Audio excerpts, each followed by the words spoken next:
قدرمن اورېدونکو، خدای نور ناصر مو په کوټه کې هرکلی کوم. خپرونه د مشال مرکه ده چې دا ځل یې له سیاستوال او د پښتونخوا ملي عوامي ګوند له صوبایي صدر عثمان خان کاکړ سره کوو.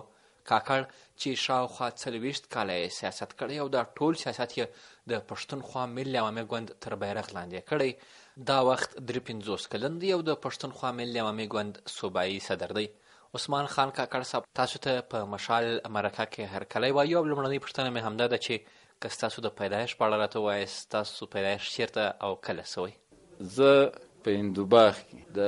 تاریخي لحاظ ژوب وم او اوس یې نوم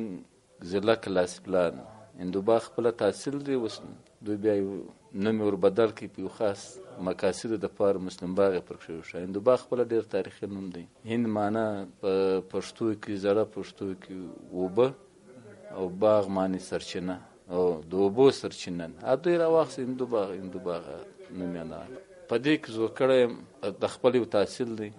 د جنوبي پښتونخوا برخه نه. ظاهره خبره ده چې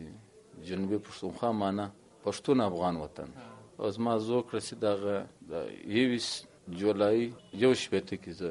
ما زوړ کړل. او بیا مو لومړنۍ زده کړې همهلته په هندوباغ کې وکړې؟ بلکل په هندوباغ کې پرایمري ما هلته ویلی دی، بیا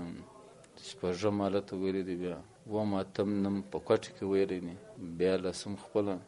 هندوباغ کې ویلی دی، بیا نو اف ای سی د ساینس هغه کوټه ساینس کالج کې دی، بیا 3 کاله ټکنالوژي کالج بهاولپور پنجاب کې مو ویلی دی، بیا کوټه یونیورسټي پوهنتون کې ام ای اکنامکس ویلی دی، بیا لا کالج کې لا کړی کې د هغه هم داسې ګزارې هغسې. کاکړ صاحب، سیاست کې مو کله قدم کښېښود لومړی وار، او هغه لامل داسې درته معلومیږي چې څه لامل و چې تاسو سیاست ته راغلاست، بلې خوا ته ولاړ نه لاست؟ زه چې په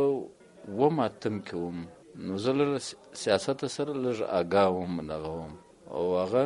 بیا نو ساینس کالج چې سرالو 1920 کې بیا نو زه په رسمي توګه باندې پښتونخوا سټوډنټ ارګنایزیشن غړی سوم، د پښتونخوا ملي عوامي پارټۍ غړی سوم رسمي توګه باندې. تر هغه مخکې ما معنا پښتونخوا پارټۍ پیژندله، خان شهید ما پیژندلی. او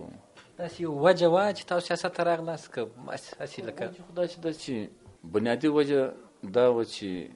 او د ګورو ځوانانو دپاره دا ده چې زموږ وطن تقسیم دی یا پسمانده دی. پښتون ډېر خوار دی د تعلیمي ټولنیز حواله باندې، معاشي حواله باندې، سیاسي حواله باندې، کلتوري حواله باندې. او بیا دلته د جنوبي پښتونخوا کې بیا پښتون چې دی هغه له ډېر لوی مشکلاتو سره مخامخ دی. پنجاب بالا دستي ده، بیا د دې بلوچ سره هم بلوچان چې دی هغه معنا انصاف نه کوي د زموږ ملت سره، زموږ ولس سره چې کوم کول پکار دی د روګروۍ غسې دی. دا که څه موږ ډېر څه ویایو، موږ پښتانه ویایو، بیا ګرد ویایو چې یاره پښتون بلوچ وروڼه دي، دواړه محکوم دي، دواړه پنجاب تر تسلط لاندې دي. په محکوم کې یا په ګوروي کې پر پوله سره پراته یو انصاف، یو درګذري دوی له خوا دا بیخي نسته، دا نسته. معنا د پښتون ملت او د عام خوار ولس کوم قومي او طبقاتي ولسي ورځنۍ مشکلات دي، له هغه څخه حتما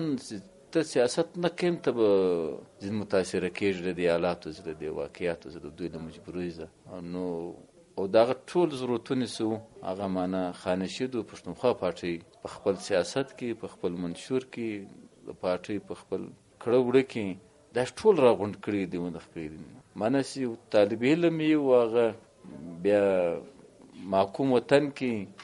هغه له پښتونخوا پارټۍ یا د خانشید له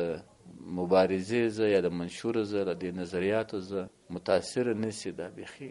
امکان یې کم. تر تاسو مخکې هم ستاسو په مشرانو کې په کورنۍ کې څوک و په سیاست کې که نه؟ داسې دي چې زما په کورنۍ کې پښتونخوا ملي عوامي پارټۍ کې یو څوک هم مخکې نه و. البته زما یو د اکا زوی سردار آصف خان، هغه چې و هغه تر ما مخکې په دې پارټۍ کې په دې ارګنایزیشن کې تقریبا یو کال مخکې هغه راغلی رسمي دغسې نو کالج ته دغه بعد وروسته زه راغلم. نو زموږ کورنۍ وروره څوک جماعت اسلامي و، څوک مسلم لیګیان، او بلکې موږ بیخي دا ویلی سو چې د هندوباغ کې دا زموږ کالج ته راغلو موږ ډېر ځوانانو د اول وار باندې تقریبا موږ 15-20 ځوانانو ګرد کلاس پیولوګانو نو موږ په وار داخله واخیستله. په هندوباغ کې په دې نوي نسل کې پخوا مې 3-4-5 کسان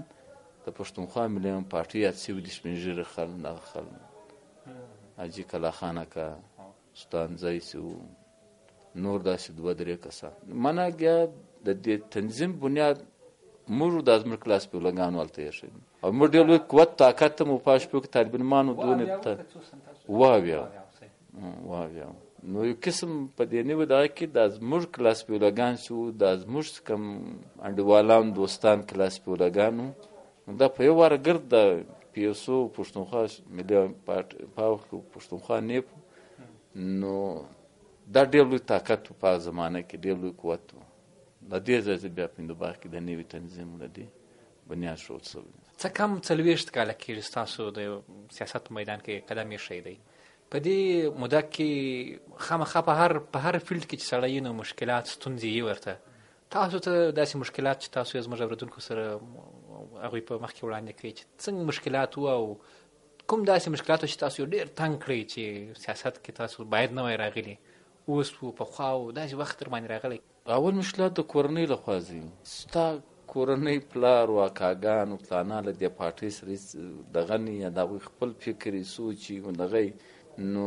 کورنۍ کې د اولاد تر ټولو لوی مشکلات دي، ډېر لوی مشکلات دي. زموږ اکثره ملګري چې دي د پښتونخوا ملي پارټۍ د پښتونخوا سټوډنټ نن خو ډېره اسانتیا ده مثال چې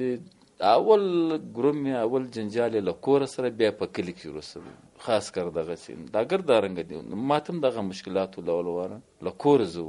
دا بیا لکه مخوا پښتونخوا و دا څنګه او هغه شپو کې پښتونخوا مبارک بیخي ډېر فضولي پروپاګاندا کېدل. چې مثال دا پارټۍ به په قبیلې پورې تړله، دا پارټۍ به داسې خدای مکه د دې پنجاب د استعمارګرو یا زموږ د علمای سو بیا خارجي قوتونه ګرد پکښې وو په دې دغه باندې د کفر اسلام خبرې ورسره تړله دغه کوله نو هر اړخیز مشکلات وو ډېر زیات وو دغه نو البته بیا خو مشکلات ظاهره خبره ده ستا په وطن کې د ولایت زدی هغه وطن دوستی، قوم دوستی، جمهوریت دوستی، ترقی پسندی او وطن پالنه د وطن خدمت کول، وطن وحدت له بولانه ته چتراله غوښتل، د پښتون اختیار غوښتل فلانه کول د آزاد افغانستان دپاره ته چې دغه ملاتړ کوې دغه حمایت کوې بیا د محکوم قومونو خبره کوي ستا ګوند ستا پارټۍ ستا رهبري کوي محکوم قومونه دي د پنجاب د بالادستۍ خلاف بیا پر جهاني سویه باندې بیا ته عالمي استعماري قوتونو سامراجي قوتونو خلاف ته دغه کوي نو دا هغه خو نو هر یو خپل ډېر مضبوط بنیادونه لري په دې خاص کر په دې منطقه کې بیا ستا په محکوم وطن کې بیا په ایشیا کې بیا خاص کر په دې ریاست مملکت کې نو هغه ستونزې خو نو یې ډېرې زیاتې یو پلانې البته د خدای فضل دی چې ما د په ګرد ژوند سیاسي ژوند کې د یوه ساعت دپاره دا پښیماني زما په ذهن کې نه درغلې چې ما ولې سیاست وکړي دا زه ولې سیاست کوم او فلانه کوم البته دا وایو چې یاره چې زموږ دپاره د ورځې 24 ګنټې ورځ مه ولایه مثال 50 ګنټې ولایه یا 10 ګنټې ولایه چې موږ نور د دې قوم د ملت د ګوند لپاره کار کړی وای نغه کړی وای یا موږ کله مثال لږ شی پارټۍ ګوند ته ورکړو نو بیا زموږ لپاره دا یو قسم د ځان سره دغه څونه کار کول پکار و شاید موږ کار دونه نه دی کړی لکه څونه چې پکار و پښیماني دا بالکل په ځای. عثمان خان وایي چې ستاسو سیاسي مخالفین هم دا مني چې عثمان خان صوبایي داسې صوبایي صدر دی چې هغه پارټۍ ډېره فعاله کړې څه داسې هغه و چې تاسو له نورو څه جلا وکړه او پارټۍ ښه فعاله سوه ګوند فعاله سو. اوس خبره دا ده چې د راز په دې کې دا دی چې زموږ مشران رهبران چې دا زموږ تربیت یې داسې کړی دی معنه کمال دغه رهبرانو دی د مشرانو دی چې هغه د دې ګوند د دې ارګنایزیشن او زموږ تربیت یې داسې کړی دی چې هغه حتمن نظریاتي سیاسي تنظیمي ټولنیز حواله باندې معاشرتي حواله باندې دا کمال د هغوی دی یوه او بیا دا کار داسې دی ټیک دی هلته مخامخ پر فرنټ باندې د یو سړي نوم راشي مګر دا زموږ د ټیم ورک دی معنه ګډ کار دی اجتماعي قیادت دی د جنوبي پښتونخوا کې یا د صوبه کې کوم کار او فعالیت د پارټۍ کوم مقام ته رسېدلي د پارلماني لحاظه، تنظیمي لحاظه، ولسي لحاظه، تنظیم له لحاظه، نظریاتو له لحاظه، د سیاست له لحاظه، د خدمت له لحاظه او د قربانیو د هر لحاظه د پارټۍ کوم مقام دا موږ ګرد صوبایي ټیم دا کار کړی دی. پلان کړی کار موږ صوبایي اگزیکټیو ده او کاغذ موږ صوبایي کمیټې ده او په دې کې زموږ ضلع پارټیان دي، زموږ علاقایي پارټیان دي، زموږ یونټ، زموږ زرګونه کارکنانو په دې ټول عمل کې د دوی مهنت زیار د هر کارکون د خپل پوهې د استعداد د صلاحیت مطابق د دوی مهنت کې شامل دي، د دوی ذهانت کې شامل دي، د دوی مثال خواري کې شامل ده او دا ټول خواري چې دي د زموږ د دې ګوند د مشران په رهنمایي کې دا ګر کار سوي نه وسوي. هزار خبرې کله کله د چا نوم راشي اصل خو د هغوی مهرباني ده او دغه ده پښتانه دغه بیایم دا چې پیر نه الوزي مریدان یې الوزي. دا موږ بیا کارکنان دي، موږ مریدان نه دي، کارکنان دي د پارټۍ خوارکښ دغه دي تنظیم دي او دا ټول کار د پارټۍ ګوند پر مخ تللی دی، پارلماني لحاظه، سیاسي لحاظه، ولسي لحاظه، دا ټول د تنظیم له برکته سوی دی. د ګوند د پارټۍ تقریبا په سلي کې 50 یا برخه زیات هر کلی ته د ضلع کې هر کلی ته د تنظیم رسولی دی، نه کړی دی، کلی په کلی، تحصیل په تحصیل، ضلع په ضلع او دا کراچي په دغه انداز باندې دی، په سند کې، په خیبر پښتونخوا کې په دغه طرز باندې دا کار سوی دی، حتی پنجاب ځینې ښارونو کې لاهور پکښې دا ګوند کار کړی دی، هغه کړی دی، د ملګرو کړی دی. او بیا سیاست کم دی دا د پر صحیح حقایقو باندې کېږي، ستا صحیح منشوري، ستا د وطن، ستا د جغرافیه، ستا د تاریخ، ستا د اقتصاد، ستا د کلتور، ستا د ولس د ضرورتونو د ارمانونو، هغه کې د دې نکتې پکښې په منشور کې د هغوی خبرې پکښې، د هغوی ارمانونه پکښې. مثال زموږ فرهنګي تقسیم کو، اوس موږ د فرهنګي تقسیم نه منو، له بولان چستراله پښتون افغان وطن یو کول غواړو، دا حقایق دي. اوس په تقسیم کې پښتون په دې پوه پښتونخوا پارټۍ په دې ولس پوه کړي په تقسیم کې تاوان دی، په وحدت کې ګټ. زموږ دریابونه، زموږ اوبه، زموږ ځنګلات، زموږ تیل و ګیس و معدنیات دا پردي وړل، فرهنګي وړل. بیا نن لاهوریانو پنجابیان یې وړي، کراچي والا یې وړي، نو هغه موږ راګرځول غواړو. نو دا راګرځول غواړو، دا خو ولس په دې پوهېږي. یاره زموږ ورور 10-12 سیندونه اوبه دوی وړي، د عربا او کربا ورپوی تیل و ګیس و معدنیات وړي، داسې ماته راوګرځي پښتونخوا پارټۍ خو ټیک وي. او موږ دا وویل یاره تعلیم د هر بچي دپاره به وي. اوس ولس خو په دې تعلیم پوهېږي که څه زموږ علمای سود دې مخالفت کولی، فرنګیان موږ ته تعلیم نه رایله کول، زموږ ملایان هم نه رایله کوي، د پنجاب واکداران هم نه رایله کول. پښتونخوا پارټۍ دا غواړي علاج د هر مریض دپاره په هر کلي کې هسپتال، دوا او ډاکټر، روزګار د هر ځوان دپاره، ښه کرونده، ښه زراعت، ښه تجارت، ښه روډونه، لارې لوی، ښه کورونه، یو صنعت، یو معدنیات، ماناست د ملت د ریاست کوم ضرورتونه دي دا ګر پښتونخوا ملي پارټۍ د محکوم پښتون افغان وطن دپاره غواړي، پښتانه دپاره غواړي، پښتونخوا وطن کې د هر اوسېدونکي دپاره غواړي، د بلوچ دپاره غواړي، د سندي دپاره غواړي، د سرایکي دپاره غواړي، او په دنیا کې د هر مظلوم انسان، د هر مظلوم قوم دپاره غواړي. نو دا هغه بیا پر دې باندې په صداقت سره درېدل، بیا پر دې باندې شهادتونه ملګري شهیدان کول، جیلو ته تلل، خانشید جیلونه 13 کال، بیا د شهادت 1 اکتوبر، 11 اکتوبر، 22 اپریل، د ګلستان شهیدان، د توبې شهیدان، د اشنګر شهیدان، د کراچي شهیدان، په وزیرستان کې زموږ شهیدان، او دغه بیا پر دې باندې درېدل، بیا پر دې باندې په صداقت سره کار کول، بیا تحصیل د تاڼه د بجلی د اوبه دي، دوایي د علاج دی، د طالب علمانو داخلي دي، د مریضانو د پاره هسپتال او ډاکټر دی، عملاً غوښته د ملګري د په زرګونه د ورځې کار کوي، دا ګرد سره جمع کې او دغه کې. نو ظاهر خبره ده د خود ولس لپاره ډیر زیات مینه د دې پارټۍ سره، د دې ګوند سره، د دې رهبري سره، د دې مقاصدو سره، د دې نظریاتو سره، دا غلامي نه مني دا پارټۍ، دا پر انسان باندې د انسان ظلم نه مني، پر طبقې باندې د طبقې ظلم نه مني، پر قوم باندې د قوم ظلم نه مني، پر یو فرقه باندې د بلې فرقې ظلم نه مني، پر یو مذهب باندې د بلې مذهب معنا کوم بالادستي زور زبردستي ورسره کېږي دا نه مني، معنا فیوډالیزم نه مني، دغه نه کوي، استعماریت نه مني، سامراجیت نه مني، د ظلم د ناانصافۍ هر شکل ختم کول غواړي. د ریاستونو تر مابین ښه حالات، د مذهبونو تر مابین، د فرقو تر مابین، د ولسونو د قومونو تر مابین ورورګروي او ښه تعلقات غوښتل، دا په نن زمانه کې ډېره اهمه خبره ده. او دغه چې تاسو وایاست لومړی هم تاسو ته په کور کې مشکلات وو چې تاسو په سیاست کې قدم کېښود په پښتونخوا ملي عوامي ګوند کې، تر هغه وروسته ستاسو شخصي ژوند د سیاست له وجې متاثره وو، متاثره دی او که نه؟ یار ته یقین وکړه چې شخصي ژوند لرو نه، داسې یقین وکړه چې موږ ټول ژوند د خپل ځان په خوښه نه دی تېر کړی، د دې پارټۍ د دې ګوند په خوښه تېر کړی. دوی د فیصلو په خوښه باندې، د دوی د ادارو په خوښه باندې، د دوی د کارو د ضرورتو په خوښه باندې. معنا زموږ اوس غم او ښادي هم د دې ګوند په خوښه ده،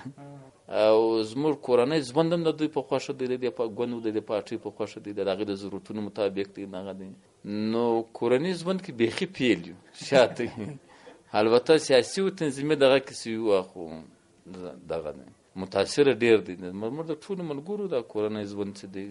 ذاتي ژوند چې دی، هغه بیخي په نه ژوند برابر دی. عثمان خان کاکړ صاحب، تاسو اکثره وخت چې سیاسي بیانونه ورکوئ، ستاسو بیان د اسټبلیشمنټ یا د پاکستان د استخباراتو اکثره خلاف وي، ډېرې مخامخ خبرې تاسو ورته کوئ. موږ خبریالان یا لیکوالان کله داسې وکړو نو بیا ټلیفون راته کوي یا یوې له بلې لارې دمکۍ راکوي، اخطار راکوي. تاسو ته کله داسې اخطار درکړل شوی دی د دغه اسټبلیشمنټ لخوا، یا داسې درته ویل شوي دي یا ټلیفون درته شوی؟ اوس ګوره خبره دا ده چې دا زموږ قومي او سیاسي ضرورت دی چې موږ به مثال خپل د ملت، د خپل مځکې، د خپل قوم د سرنوشت، د خپل قوم د ښه آزاد خپلواک جمهوري وطني مستقبل دپاره ته به د خپل وطن دشمن خامخا په ګوته کوي. ستا د وطن دشمن په ګوته کړی نه نو ستا سیاست معنا نه لري. ستا به دوست هم په ګوته کوي، دشمن هم په ګوته کوي. او دشمن چې کوم خویونه دي او کوم شکلونه دي او کوم یاداري دي، دا به خامخا ته کوي او پلانه کوي. او په سیاست کې به څوک له ویرې له خوفه کار نه اخلي، او څوک چې په سر سپما کوي نو هغه دا کار نشي په مخه بیولی نه ده. د هغوی له خوا به څه غبرګون تاسو ته نو هغوی واقعتاً هم داسې شاوخوا بیا د دې څه اثرات ښکاروي، لکه څنګه؟ مثال میسیجز کې، په دا نیټ کې او فلانه کې داسې دغه په خپل انداز باندې معنا سپکاوی کوي او فلانه کوي او دا کوي. دا هم خبرې دي او فلانه دي، دا دی خانشیر پسې کومې خبرې کېدلې، د کوم د ده پسې کوم دا کېده په صداقت په دغه زموږ په نورو مشران پسې، مشر محمود خان پسې، دا رحیم صاحب پسې د زمانو دغه زموږ نورو مشرانو پسې دوی کوم دغه کول، دا زموږ په شهیدانو پسې دا نه ماپول نه دغه کول. نو لہذا دا اوس زموږ د کارکنانو دپاره، د پښتونخوا پارټۍ د هر غړي دپاره دا اوس عام عادي خبره نه. عثمان خان کاکړ چې کله یوازې کار نه وي، بیا مشغله به ورته ووایي چې بیا وخت په څه شي تېروئ؟ کتابونه وایي، راډیو یا ټلویزیون ګورئ، ورځپاڼې ګورئ، څه شي باندې وخت تېروئ؟ اوس یوازې پاتې شوي نه او ظاهره خبره ده چې ورځپاڼه به خامخا ګورو، کتاب خامخا ګورو، اوس ډېر کم. دا مخکې چې ولوسو ډېر زیات به موږ سیاسي مطالعه کوله، او اوس ډېره کمه شوې ده، کوي خو ډېره کمه ده. او ټلویزیون هم داسې دی چې هغه بیخي ډېر کم یې ګورو. وخت داسې نه سر برابرېږي، زموږ روټین نشته، زموږ یو ذاتي ژوند معنا داسې یو شیډول یې نشته. زه به ډوډۍ خامخا پر پلاني بل چا په لاس یې بس دا به خوب پر پلاني ټایم کوي، به مطالعه په پلاني ټایم کوي، او پلانه به کوي، دا به کوي. او خدای کسي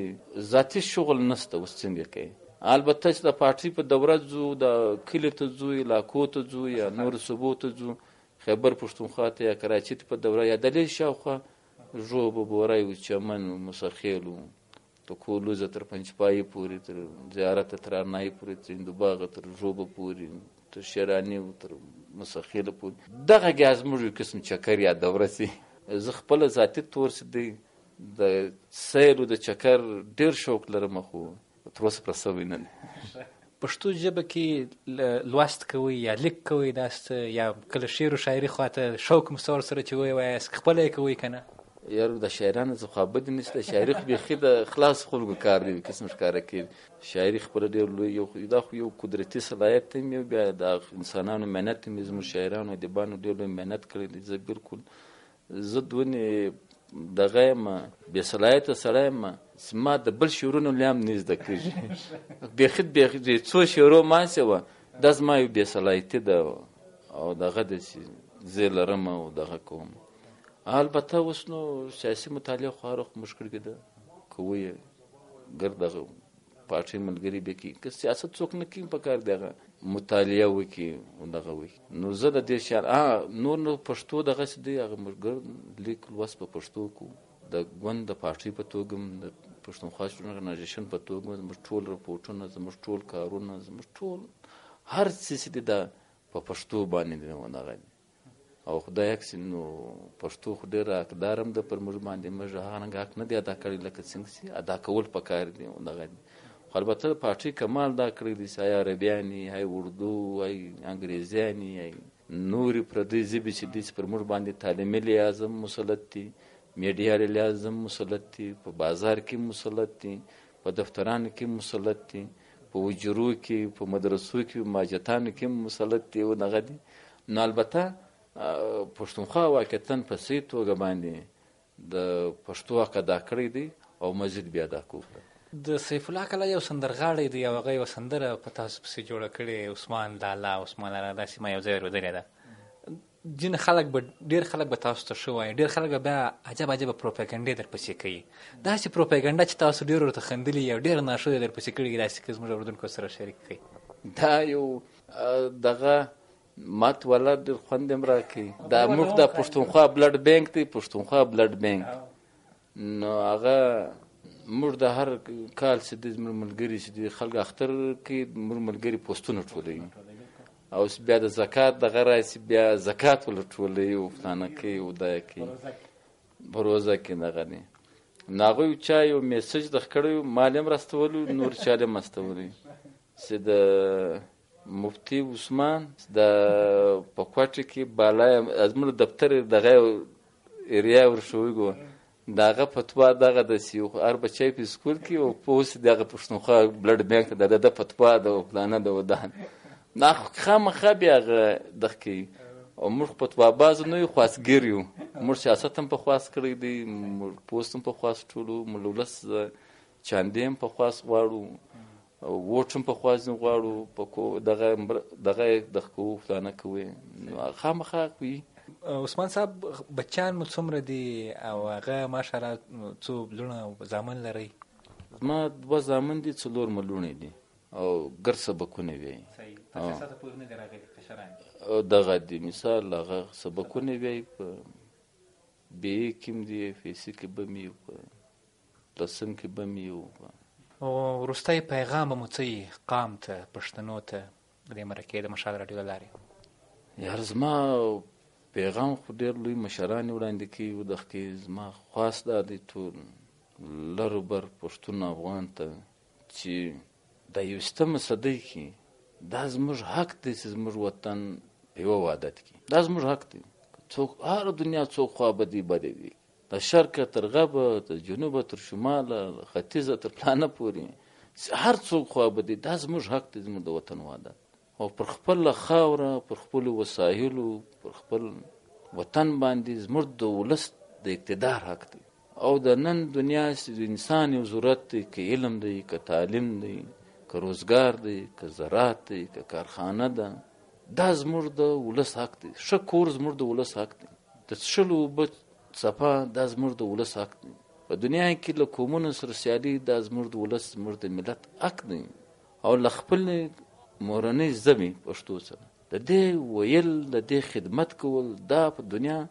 نورو ژبو سره د علمي لحاظ د تعلیمي لحاظ د ریاستي لحاظ دا یو سیاله ژبه جوړول